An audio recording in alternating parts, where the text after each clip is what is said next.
if you could not tell, by the title of this, I am going to be talking about sexual assault and rape. So this is a warning, a trigger warning right now for all of my fellow survivors, male, female, and everybody in between.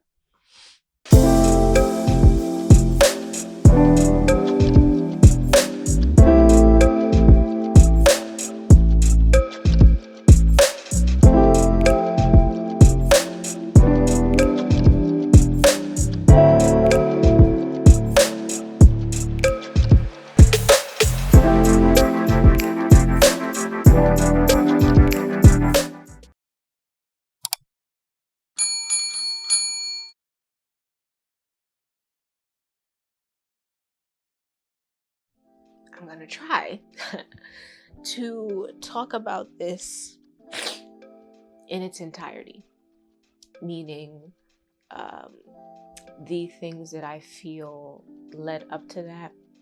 I'm going to talk about that instance and everything that happened afterwards. Hopefully, this will help someone. I just want it to be known that I'm crying and I'm upset because of the way the world and people handle rape and sexual assault, and the way we treat people who, go through these very, very dark moments in life, right? To start, before I even talk about that particular moment in time,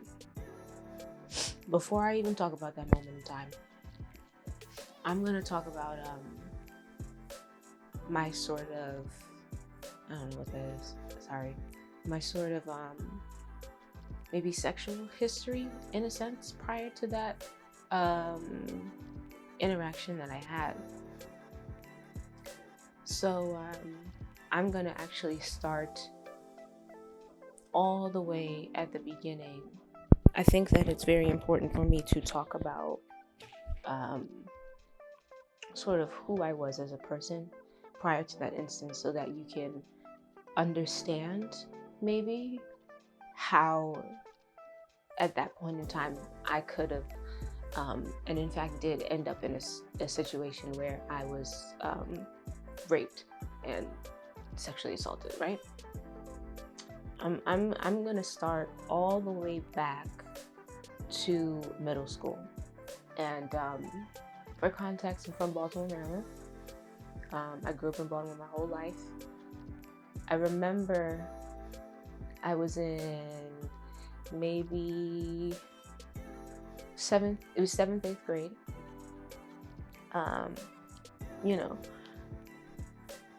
When you're in middle school, you guys are, especially women, we're beginning to develop, and our bodies are beginning to shape and reshape and form and everything like that. I remember specifically, now for a point in time, if you're from Baltimore, you know about Old Court Middle. So when I went to public school, I went to Middle River for a little bit of time, and I went to Old Court for a little bit of time, and I went to Randallstown for a little bit of time. And then prior to that, I went to private school, and then after that, I went to private school. So that was 7th grade, 8th grade, and half of 9th grade. I was in public school. And for me, it was a very, very big culture shock. The environment is completely different. I grew up going to private Christian schools, private religious schools, Catholic, Christian, whatever. And so there was not as heavy of a sexual environment, so to speak, as when I went to public school. When I went to public school, private school, your parents pick you up and drop you off. It's very like academia focused. Even if it's in a co-ed environment, if you guys are like caught like kissing or anything like that, you get in trouble. So for me to go from that to public school, where quite frankly teachers don't really give a fuck, they don't really care, and you see an 8th grader with a 8-month pregnant stomach sitting next to you in class. It was a very, very big culture shock. But one of the very, very common things that went on, especially when I was in 8th grade, excuse me, was quite frankly sexual harassment. So the boys, they would in between classes, they would run through the halls and smack girls on the butt and grab girls' breasts. Yes. It didn't matter. It doesn't matter what color they were, because everybody was doing it. Black, white, purple, whoever. That was a very common instance that took place. I don't have very big breasts at all, and so I kind of was, in a sense, safe from that type of interaction, except for the days when like I would wear like fitted pants or something, and then you have some random boy that you don't know smack your ass in the hallway. And teachers would see it, and it would be very, very, very white woman with her son in the grocery store. Stop, don't do that. That kind of thing.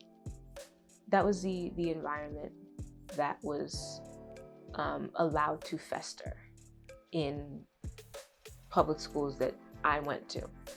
Oftentimes girls would fight about boys and all that other kind of stuff, and so on and so forth. Now, for me personally, when it comes to my sort of sexual history, and you can even intertwine that with my dating history, when I was growing up, please keep in mind, my mother is Jamaican, and so for some Jamaican people, depending on what age they are, when they have children, it was very strange. So I wasn't allowed to date. I wasn't allowed to have boyfriends. I was not allowed to see boys unless it was at church. I remember I couldn't have a prom date unless they went to the same church as me. Like, I was basically at the point in time where I'm beginning to develop and form, and hormones are kicking in and everything like that. I was not allowed, or let me really say, that sort of growth was not fostered. Some parents do the right thing, and as opposed to completely shutting their child off from dating and exploring their sexuality, whether they're queer or straight, so some parents do the right thing and they just regulate it. Yeah, you can see him, but you guys have to be in the house, and you can only go to this place, and you have to be back at home by 10.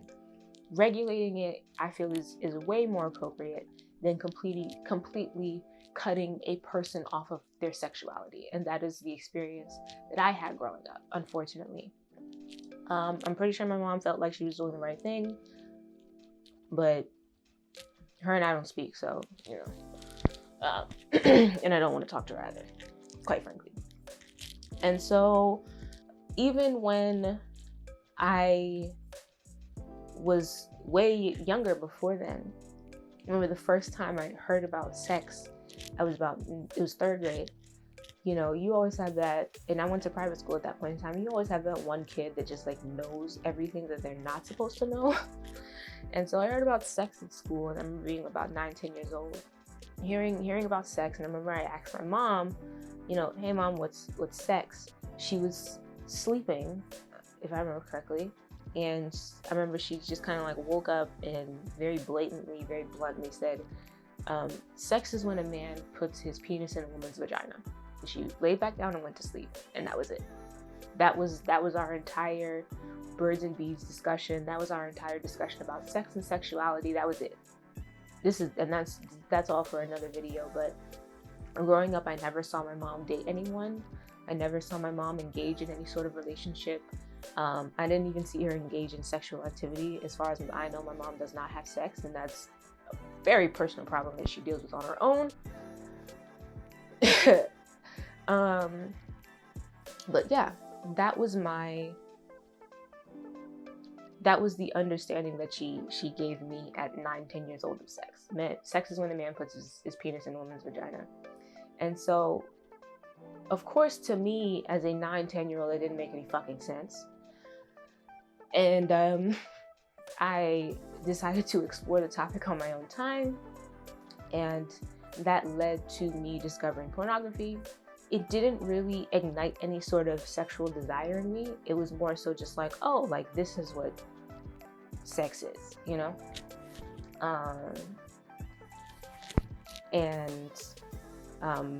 I got caught up doing that, and even that instance in that moment was very, very strange. And I say it was very, very strange because, so I remember the pop-ups started to come on the computer, and there was a man at church, and he was very, very computer savvy, and my mom brought him over to clean out the computer. And I remember my mom sort of forced me to sit there, not necessarily next to him, but it was downstairs in the basement, and so she kind of forced me and made me sit there and watch and observe this man cleaning out our computer. And I understand that in her mind, that was supposed to be some form of embarrassment, where I'm supposed to feel bad because I don't fucking know. I have been trying to understand my mother's logic for a very, very long time.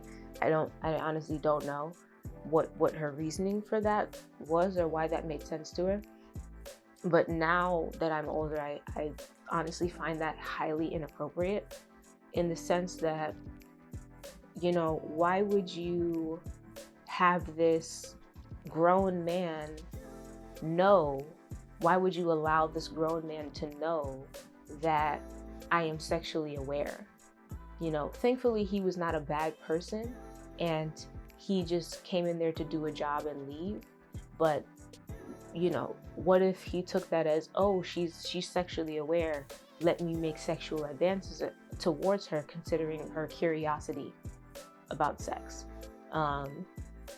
So, you know, I lucked out there.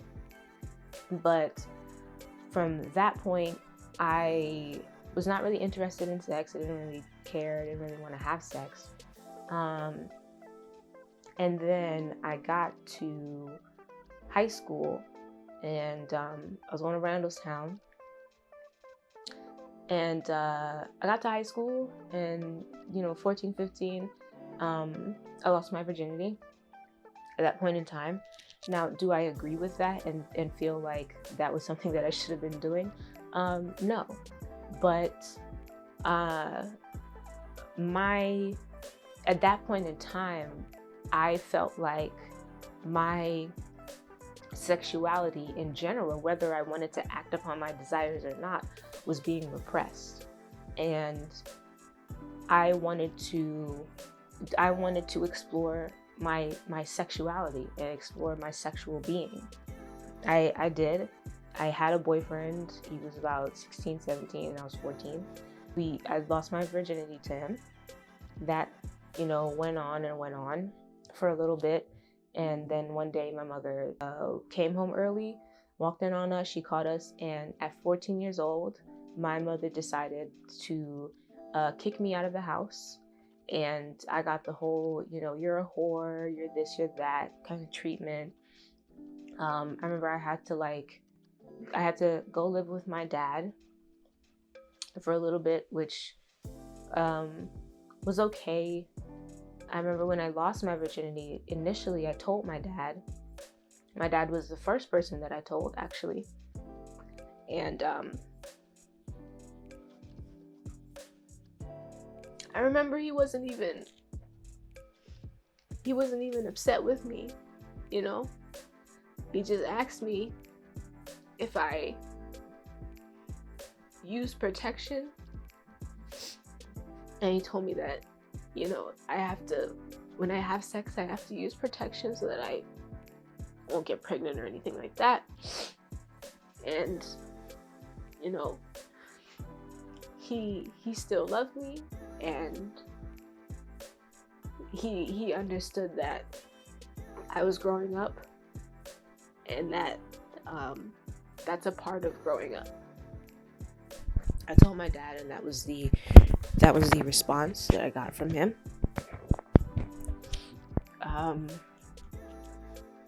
Sorry if you hear the overhead fan. It's just hot in here. And he said, make sure your mom doesn't find out. And of course, eventually she found out. I got kicked out of the house. Had to go live with my dad. And it reached a point where I wasn't very comfortable in that environment. My dad is an older gentleman, so he can't really keep up a home the way that it needs to be kept up. And I no longer felt comfortable in that environment.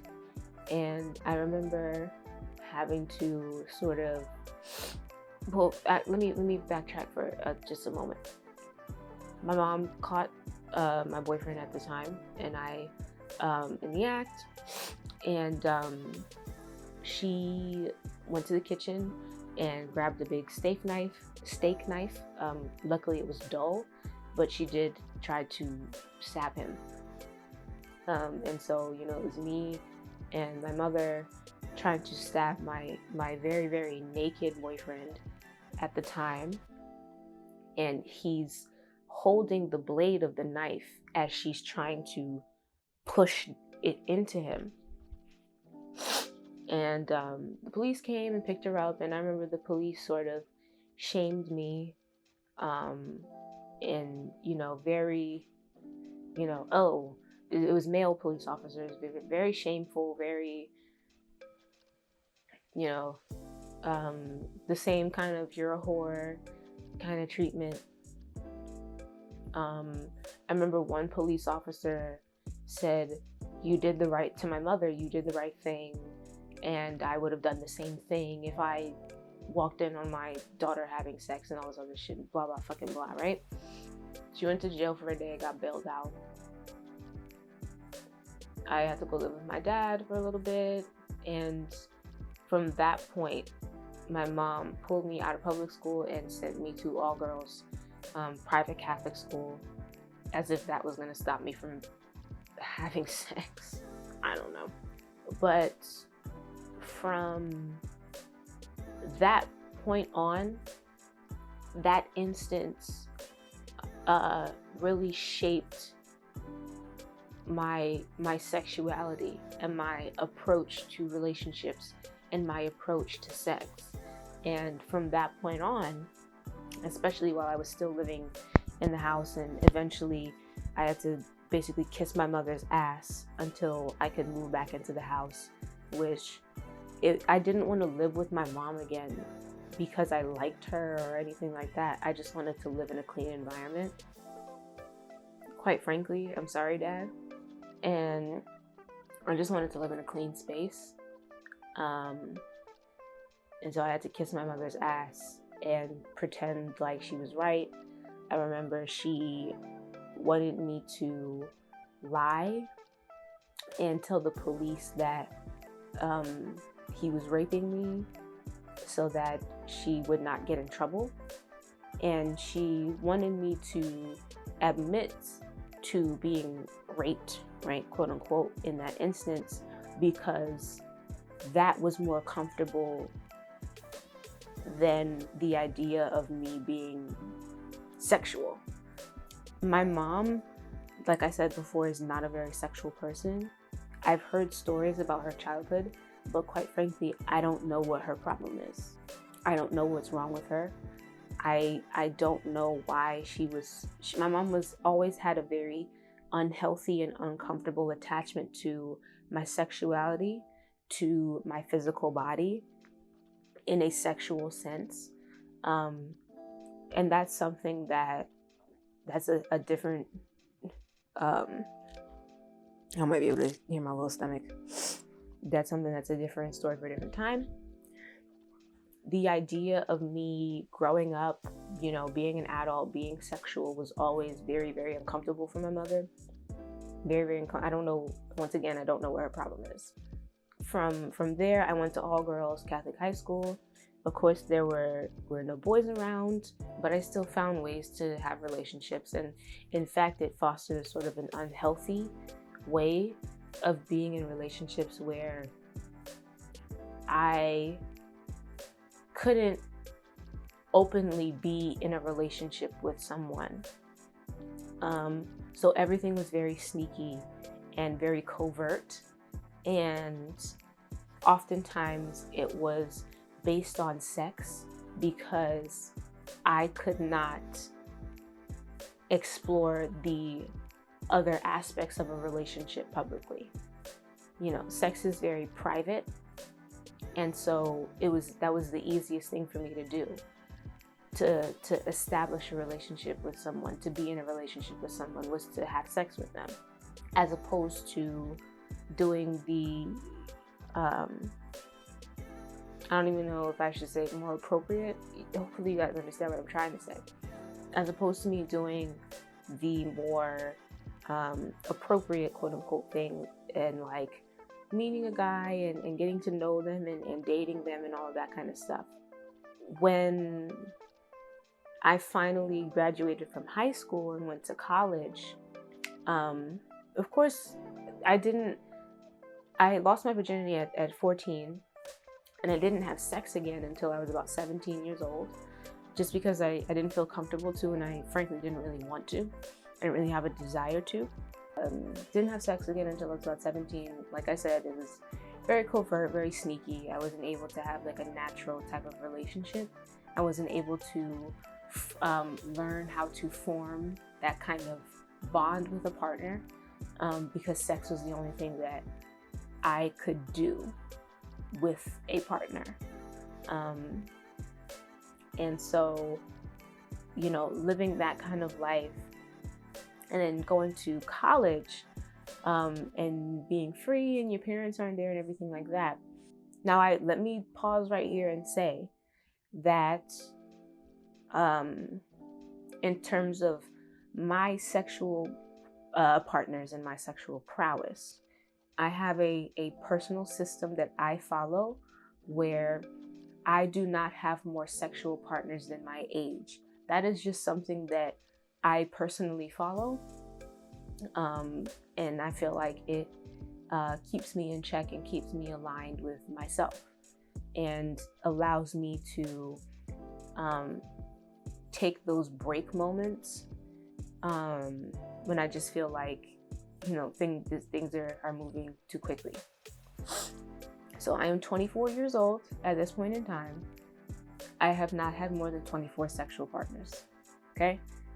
And so on and so forth. But when I graduated from high school and went to college, I, of course, still had no idea about dating and taking things slow. And in college, everything is moving so quickly, and you know, kind of are growing up a little fast. And I remember I had a roommate, she's an Aquarius too, and she was the complete opposite of me, very like Virgin Mary, like, so it's her and then me, and I'm like, you know, running around, and on top of me and not exceeding my age and sexual partners, I also am I'm naturally quite monogamous, naturally. So I do not date multiple people at one time. I don't have multiple sexual partners at one time. I meet a guy, you know, we're there, we're engaging, it's wonderful, it's nice. And when that is over, dead and done, then I will move on and move forward and be with you know, someone else. And so yeah, I was at that point I was sexually explorative and learning about myself and learning about my body and the things that I like and enjoy and everything like that. Wasn't really dating anyone, once again, because I don't really know how to.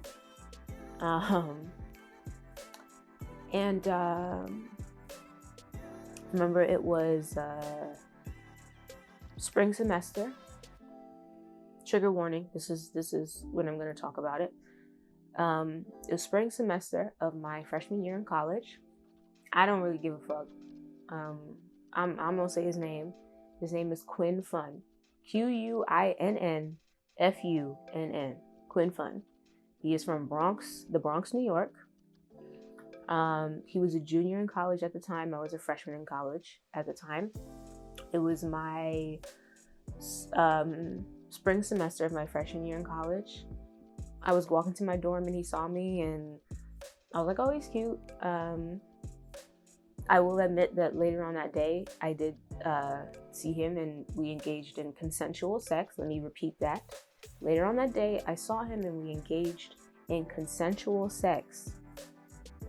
Okay? The first time, it was consensual. I was highly aware of the moment. I was fine with it. Later on that week, he invited me to sort of a kickback. A kickback is a small gathering of maybe 5, 6, 7 people. There was about 6 of us in his room. Now, hold on. Let me backtrack a little bit. That night that I first met him and we had consensual sex, Quinn would sell weed out his dorm room. Quinn would trap out his dorm room. At this point in time, I was going to Delaware State University. Okay, keep that in mind. I was going to Delaware State University. Quinn was trapping out his dorm room and he was selling weed to one of the janitors. And so this is before I was spiritual, before I was aware of signs and symbols and synchronicities, and you know, I was still in that very Christian state of mind. And we all know how Christianity feels about sex and sexuality, especially when it comes to women. And I remember the janitor who was purchasing weed looked at him and he went out, left the room for a moment, and I was standing in the room along with the janitor, or I was sitting in the room along with the janitor. And the janitor looked at me and he said, hey, like, are you okay? And, you know, I didn't catch what he was trying to say. I understand now. I'm a little bit older, but I did not understand then. And he said, hey, like, are you okay? You know, you got to be careful with certain people because not everyone has good intentions. I don't know. Maybe he didn't want to blatantly and outwardly say that Quinn is a rapist. But I didn't catch what he was saying. And so, you know, the night went on and we ended up having sex, and later on that week went to the kickback. He invited me to a kickback. It was like 1 a.m.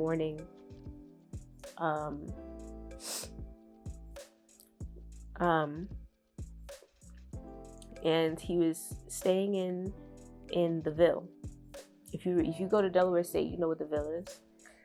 And I walked over there, and someone that I knew at that time, it was a friend supposedly of mine.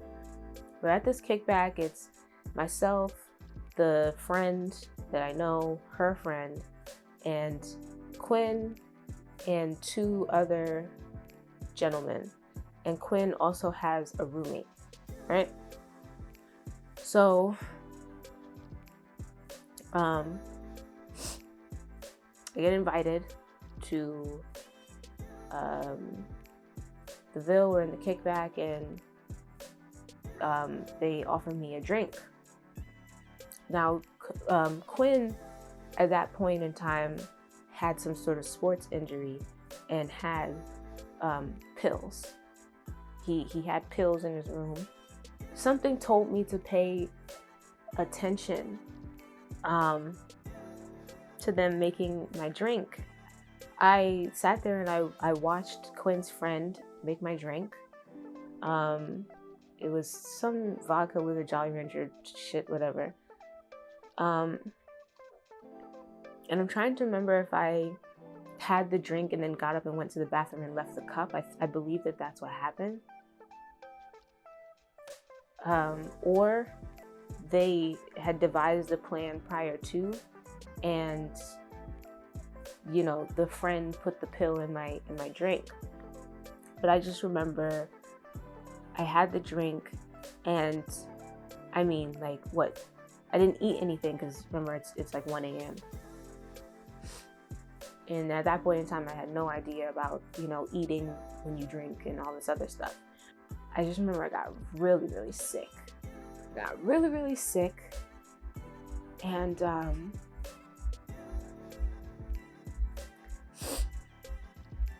I went to the bathroom and I was throwing up, and I had no idea what the fuck was happening. Everybody else was fine. I was super duper sick.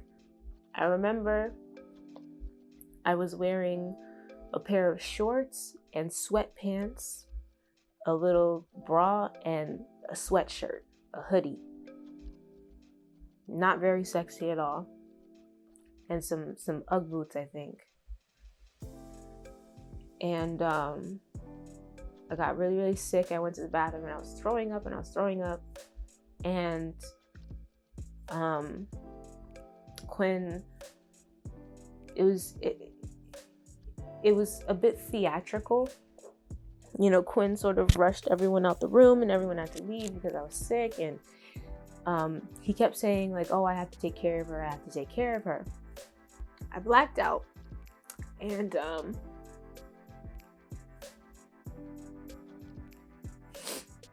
I opened my eyes, and I was very, very inebriated. And I remember I saw this white light, and it looked like a camera light on a phone. You know, when you have your camera light on in the dark and as a flash, Quinn was on top of me having sex with me, and I was not conscious. So I woke up and I saw the camera light, and I said, what is that light? Turn it off. And he was like, oh no, it's fine. Don't worry about it. It's fine. And I blacked out again. And when I woke up, I remember I didn't have any clothes on my bottom half. And I woke up and I still felt very, very drunk and very, very inebriated. And I was in a lot of pain. My anus hurt. My vagina hurt. And I'm the type of person where as soon as I wake up, I have to pee. His roommate was in the bathroom taking a shower, and I had to pee so badly, and I ended up peeing in his sink. I peed in his sink, and I remember when I looked at my pee, it looked like Hennessy. It was a very dark brown color, very unnatural. I remember I was supposed to go get my nails done, and I was really confused.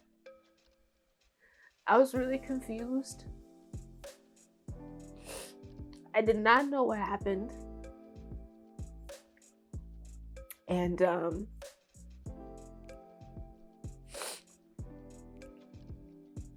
I went on with my day as normal. And I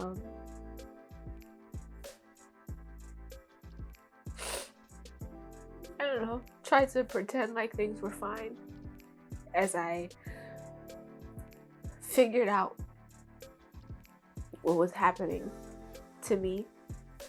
I remember when Quinn's roommate was done in the bathroom, he was watching me and smiling at me, which leads me to believe that Quinn and his roommate both raped me that night. I just remember falling into a very, very deep depression very quickly. I didn't eat. I didn't leave the room unless I had to go to class. And I just stayed in bed and I just wanted to sleep.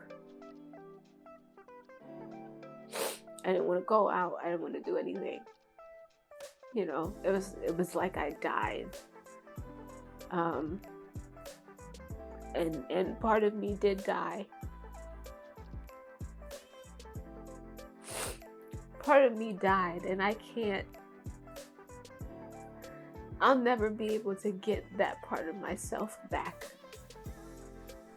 So I didn't, at that point in time, you know, coming from a household where sex was not talked about and sex was not allowed, you know, even when kids, even when colleges try to do that, what is it? Title IX, whatever, you know, that still is very brief. It's very, very brief, very, very 20-minute discussion. If you're ever sexually assaulted, come to the police and file a report and this. But at that point in time, I didn't have enough experience in relationships to pay attention to signs and to also know what to do when things like that happen. I didn't even know about rape kits. I had no idea that those things existed. But I knew that when I peed that morning, that was the evidence, in a sense, was gone, right? Because if I would have peed in a cup or something, they would have been able to detect the drugs that were put in my system. And so I just went on with my life. I ended up having a yeast infection. I did not know what that was. I didn't know what that felt like. Now I understand as an adult that I was having a yeast infection. Who knows? Who knows?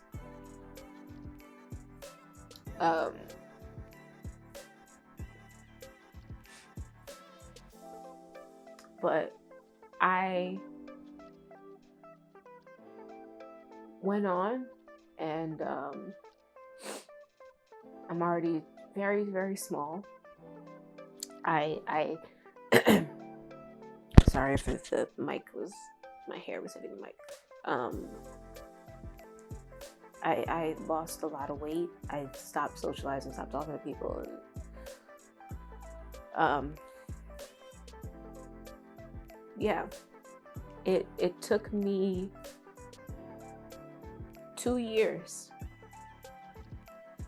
24 months to come to terms with what happened to me that night. It took me 2 years to understand that I was raped that night.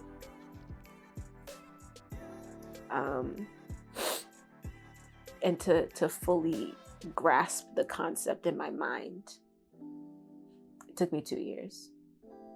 Now, when I was still on campus, and I was still 19 in that phase, there was a point where I wanted to talk to people, and I wanted to try and bring some sort of justice to myself. And I remember I tried asking the friend. We call her Mudda. I tried asking Mudda what happened to me, and she was very dismissive, very rude, very, whatever, Zakiya, you're sexually promiscuous anyway, you're a hoe anyway. What do you care about what happened to you? That kind of thing. So there was no solace for me there. I went to the school counselor, who at that time was a pastor. Y'all, please stop using pastors as counselors for things that are non-religious. Please stop appointing pastors as counselors. This counselor, his name was like Mr. Morris or whatever the hell. Very narcissistic. All he ever wanted to do was talk to me about his mixed race son, who was not as black as he is, because he was this big, huge, very dark-skinned man who clearly had a lot of insecurities about that. All he ever wanted to do was sit around and talk about his football star son and how pretty he is because he's so light and has curly hair. I swear to God, I'm not fucking exaggerating. And I remember I inadvertently tried to talk to him about sexual assault and what a student should do in cases like this. And he laughed and said that there are so many people who report sexual assault on this campus, and campus police doesn't do shit. And in fact, they don't. Campus police doesn't do shit. And, I don't even know why these girls bother reporting these guys, because it doesn't even matter. Nothing's going to happen to them. Nothing's going to take place. And he was right, but still, that doesn't mean that I should not make the effort. But I took that and gave up. I took that and I gave up. Took me some time to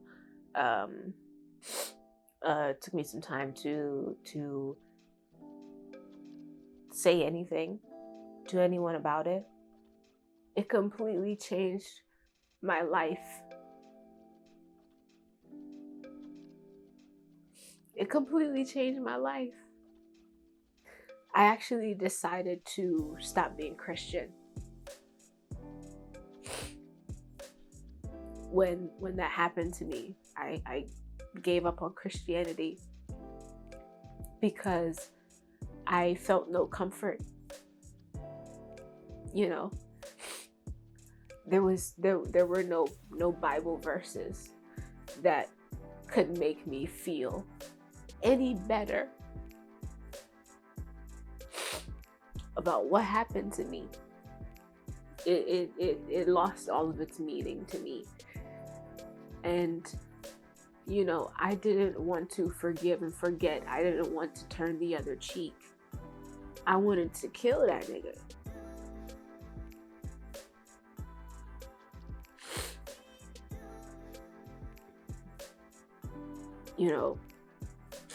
I wanted to understand why God would let something like that happen to me. So I moved forward. I remember I was maybe a week or two later, I was going to go get food, and my rapist quit, and he saw me. And after that night, I stopped talking to him. I didn't answer the phone. I wasn't, I just didn't want to see him. I didn't want to deal with it or anything. And I remember he saw me, and he proceeded to try to berate me and yell at me and scream at me in public, on campus, in public.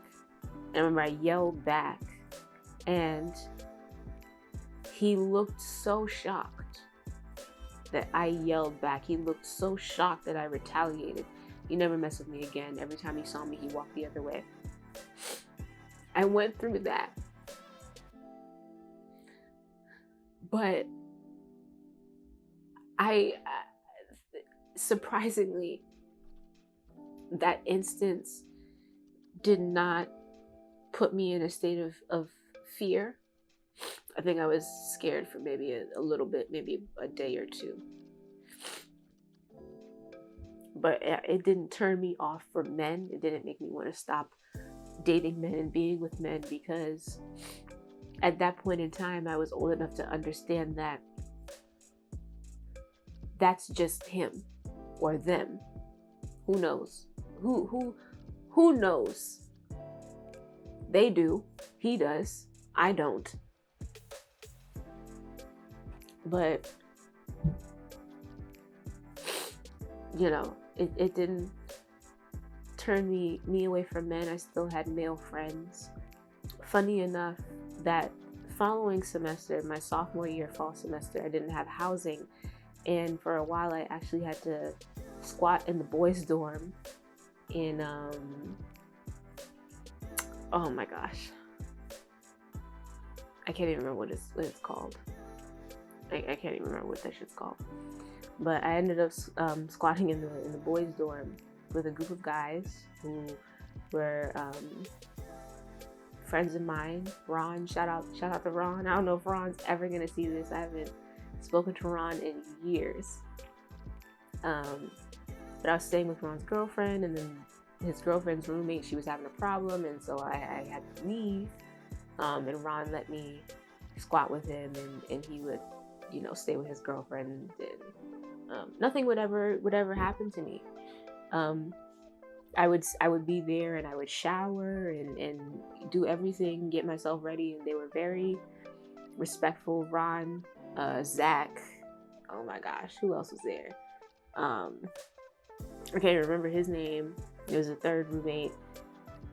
Big D was next to us, and then there was the other Ron.